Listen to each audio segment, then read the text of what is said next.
So we're gonna get into this rear delt. We're gonna do it in a couple different ways. One, we're gonna use a bolster.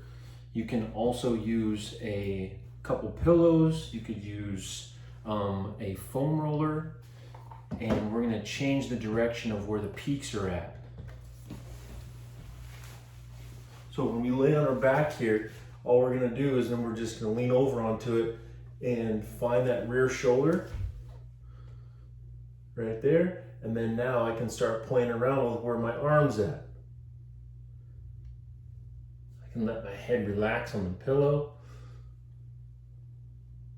and just get into that rear delt. All right, so that's one way.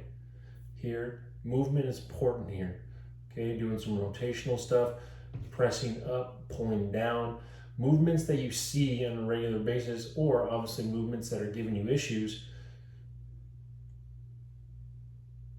Okay, pressing into it.